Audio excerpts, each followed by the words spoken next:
everyone, welcome back to my channel. Thank you so much for watching. My name is Dr. Ritu Dharma. Welcome you all.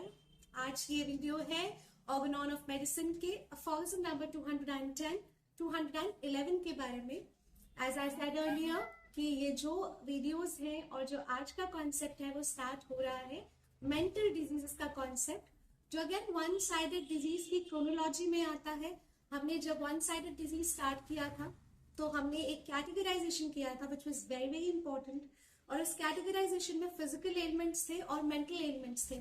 Physical elements one sided diseases में क्या क्या हो सकते हैं और उनकी क्या क्या पॉसिबिलिटीज हो सकती हैं, क्रॉनिक डिजीजेस क्या है, उनकी ट्रीटमेंट कैसे हो सकते हैं, वो सभी चीजें अभी तक हम ऑलरेडी कर चुके हैं.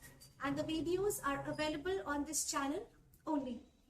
अब बात आ जाती है मेंटल डिजीजेस वाली कैटेगरी की, जो अफॉर्मेशन स्टार्ट होता है 210 to 230. ये पूरा मेंटल डिजीजेस का एक बहुत बहुत इंपॉर्टेंट कॉन्सेप्ट है and students were really waiting for this to come. आज हम शुरू करते हैं 210 अफॉर्मेशन से, जो हमें क्या समझाता है. बेसिकली इस अफॉर्मेशन में हम जानेंगे कि मेंटल डिजीजेस है क्या, उनका पूरा रूप कैसा है, और वो सोरिक ओरिजिन के अंदर ही आते हैं. माइसिन का कॉन्सेप्ट हम कई बार कर चुके हैं. मेजॉरिटी ऑफ इलनेसेस, चाहे वो फिजिकल इलनेसेस हो चाहे वो मेंटल इलनेसेस हो, वो ज्यादातर सोरिक कैटेगरी के आते हैं. तो ये चीज ध्यान में रखकर हम इन अफॉर्मेशंस को आगे पढ़ेंगे. बट ऐसा नहीं है कि हमें साइकोटिक माइजम में या सिफिलिस माइजम में हमको मेंटल जनरल्स नहीं मिलते. उनके भी सुपर इंपॉर्टेंट मेंटल जनरल्स हैं, कैरेक्टरिस्टिक्स है, peculiarities है, which are very very important. Now we are going to start with the aforism number 210. I really feel that you will love this series again and you will share your blessings through comments and by liking the video. Please do not skip the video at any moment, क्योंकि कभी कभी बीच में कोई भी एक important मुझे अपनी clinic से, अपने एक्सपीरियंस से कोई चीज याद आ जाती है तो मैं उसे बीच में शेयर कर देती हूँ. तो इसलिए अगर आप स्किप करेंगे तो आप वो चीजें भी शायद मिस कर सकते हैं. Last video was all about the aphorism and the clinical experiences, clinical tips, तो लास्ट वीडियो भी जरूर देख लीजिएगा. Without further ado, let's dig into this video, which is aphorism number 210. Of soric origin are almost all those diseases that I have above termed one-sided. Of soric origin are almost all those diseases that I have above termed one-sided. तो doctor Hahnemann ये बता रहे हैं सोरिक origin में almost सारे वो disease हैं जिनको डॉक्टर हैनमन वन साइडेड बताते हैं, which appear to be more difficult to cure in consequence of this one-sidedness. जो लगता है कि बहुत बहुत ज्यादा डिफिकल्ट है क्योंकि वो अपीयर ऐसे होते हैं. कैसे अपीयर होते हैं? क्योंकि उनका एक पोर्शन ही आपको पता होता है. बिकॉज वो वन साइडेड जो पोर्शन है वो पता होता है, उसके कारण वो बहुत ज्यादा डिफिकल्ट अपीयर करते हैं कि हम उसे ट्रीट कर भी पाएंगे कि नहीं, ऐसा हमें लगता है. All their other morbid symptoms disappearing as it were, और सारे जितने भी डिजीज्ड सिम्टम्स हैं वो डिसअपियर कर जाते हैं as it were before the single great prominent symptom.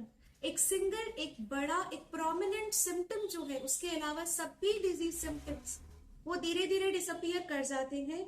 Of this character are what are termed mental disease. और इस तरह के कैरेक्टर जो प्रोमिनेंट है वो हम टर्म करते हैं मेंटल डिजीजेस.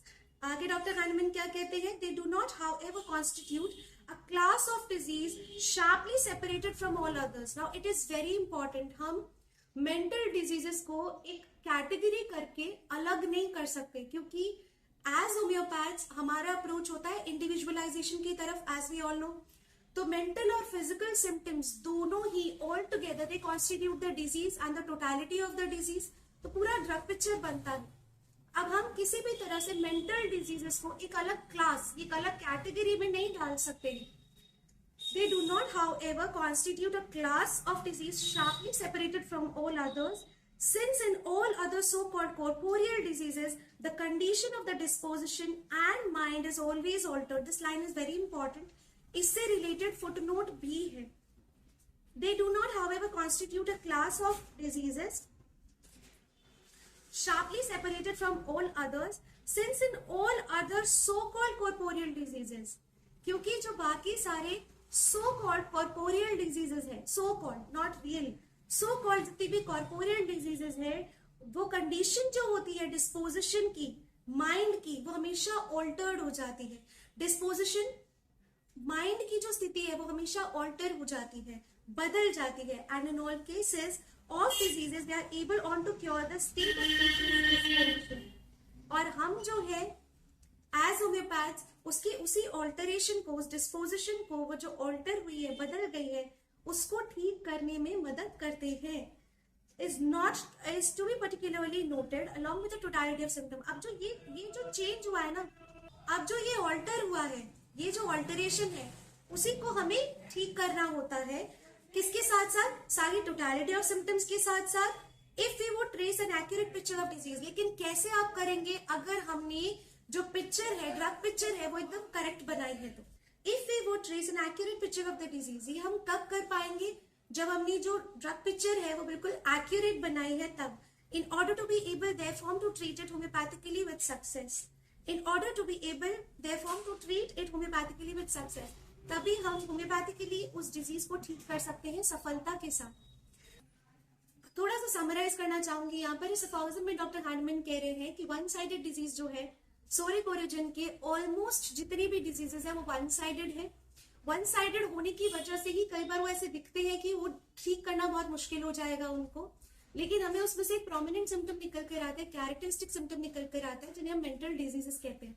अब जो मेंटल डिजीज है वो एक अपनी कोई कैटेगरी नहीं है, वो अलग से कोई क्लास ऑफ सिम्टम नहीं है, सेट ऑफ सिम्टम नहीं है, वो बेसिकली टोटलिटी का ही हिस्सा है, लेकिन कहा पेक्यूलियर और कैरेक्टरिस्टिक सिम्टम्स के साथ। जब हम एक एक्यूरेट पिक्चर को, ड्रग पिक्चर को बना लेते हैं, तो हम अपने आप उस लायक हो जाते हैं कि हम सफलता से उस पेशेंट को होम्योपैथिकली ट्रीट कर सके, उन मेंटल सिम्टम्स के साथ, उन ऑल्टरेशंस के साथ, जिनके बारे में बताया जाएगा कैसी ऑल्टरेशन मेंटल डिजीजेस की, माइंड लेवल पर क्या डिस्पोजिशन ऑल्टर हो जाता है, वो जो बदलाव है उनको आपको टोटलिटी ऑफ सिम्टम्स के साथ साथ कैसे ठीक करना है। हाउ ऑफन, फॉर इंस्टेंस, कितना ज्यादा है ऐसा, कितना ऑफ्टन, कितना फ्रीक्वेंटली ऐसा दिखता है।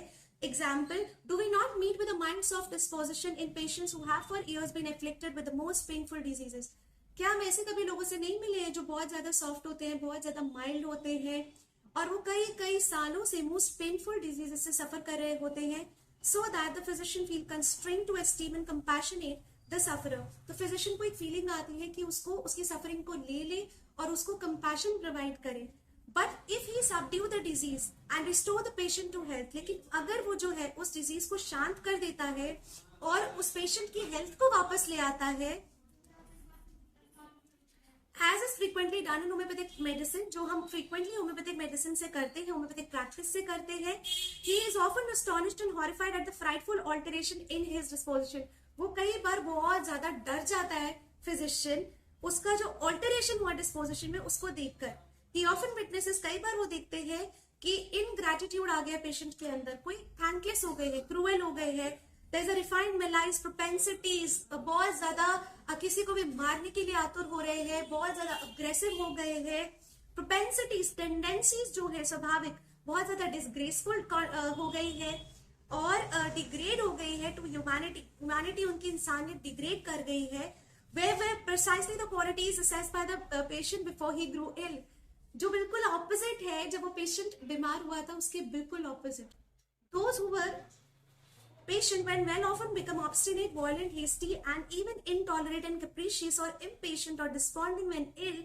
Those formerly chaste and modest often become lascivious and shameless। तो ये ऑल्टरेशन देख रहे हैं, कोई व्यक्ति पहले ऑब्स्टिनेट, वॉयलेंट, हेस्टी है, बहुत ज्यादा कैप्रिशियस है, इम्पेशेंट है, और those who were patient when well often become obstinate, violent, hasty, intolerant, capricious, impatient, desponding हो जाते हैं when ill। Those were formerly chaste and modest, वो कई बार lascivious, shameless बन जाते हैं। क्लियर हेडेड पर्सन जो है इनफ्रीक्वेंटली ऑब्ट्यूस और इंटेलेक्ट वाला हो जाता है, दिमाग वाला हो जाता है, while ordinarily weak minded जो है वो thoughtful हो जाते हैं। and a man slow to make up his mind sometimes acquire great presence of mind and quickness of resolve etc।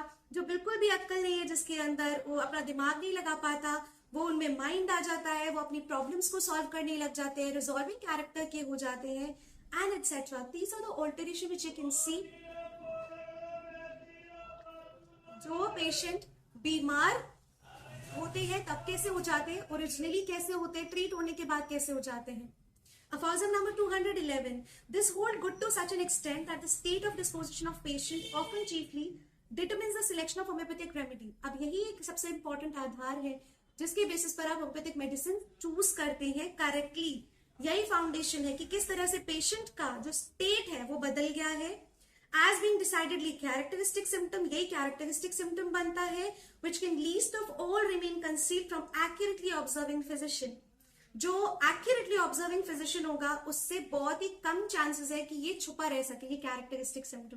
तो आपको भी वैसा ही फिजिशियन बनना है, हम सबको वैसा फिजिशियन बनना है जिनसे इस तरह के ओरिजिनल कैरेक्टर्स, डिस्पोजिशन ये सभी छुप ना सके और हम बहुत अच्छे ऑब्जर्वर बन जाएं, बहुत अच्छी केस टेकिंग कर पाए.